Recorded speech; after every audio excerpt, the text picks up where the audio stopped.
ایک نظم کہی کرکٹ میچ، اس میں شاعرات فیلڈنگ کر رہی ہیں اور شاعر بیٹنگ کر رہے ہیں، لیکن اس نظم کے پس منظر آج کے مشاعرے ہیں جہاں شاعرات زیادہ پسند کی جاتی ہیں اور شاعر اوٹ کیے جاتے ہیں۔ ملاحظہ فرمائیں کہ بیزار ہو گئے تھے جو شاعر حیات سے، ارے کرکٹ کا میچ کھیل لیا شاعرات سے، واقف نہ تھے جو دوست و عورت کی ذات سے، چوکے لگا رہے تھے خیالوں میں رات سے،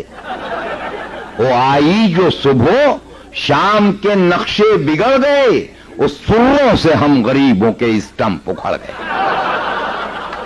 یہاں سے نظم دیکھیں کہ نازو اداؤ حسن نے جادو جگا دیے، پہلے تو اوپنر کے ہی چھکے چھوڑا دیے، ون ڈاؤن پر جو آئے تو اسٹمپ اڑا دیے، راہ فرار کے بھی تو رستے بھلا دیے، گو کیچ ویری لو تھا مگر بے دھڑک لیا، اور ایک محترم کو ایک نے گلی میں لپک لیا۔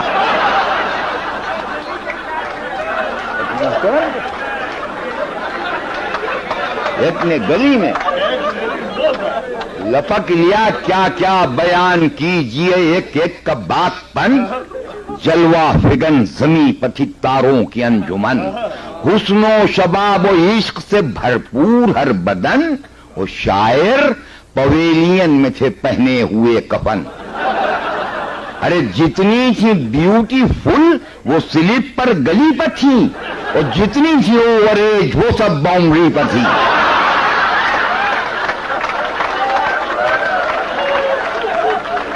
جتنی تھی بیوٹیفل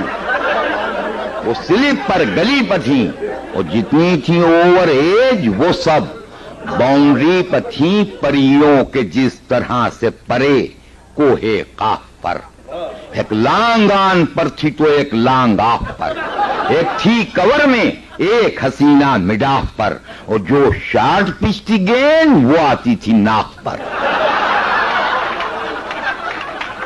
جو شارٹ پچ تھی گیند وہ آتی تھی ناف پر، اور ٹھہرے نہ وہ کریز پا، جو تھے بڑے بڑے اور مجھ جیسے ٹیم ٹام تو وکٹوں پر پھٹ پڑے، مجھ جیسے ٹیم ٹام تو وکٹوں پر پھٹ پڑے، اور شاعری سے بھرپور بن کہ وہ لال گیند پھول ہو جیسے گلاب کا، جس طرح دست ناز میں ساغر شراب کا، سایہ ہوا میں ناچتا تھا آفتاب کا، اور بمپر میں سارا زور تھا حسن و شباب کا۔ ارے ایسے بھی اپنے عشق کا میدان بناتے تھے، امپائر ہر اپیل پر انگلی اٹھاتے تھے، امپائر ہر اپیل پر انگلی اٹھاتے تھے۔ وہ نظم کا آخری بند جس کے لیے میں نے نظم کہی کہ جب بال پھینکتی تھی وہ گیسو سنوار کے، جب بال پھینکتی تھی وہ گیسو سنوار کے، نزدیک اور ہوتے تھے حالات ہار کے،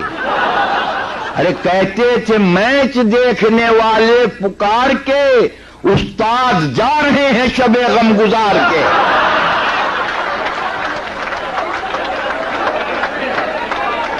استاد جا رہے ہیں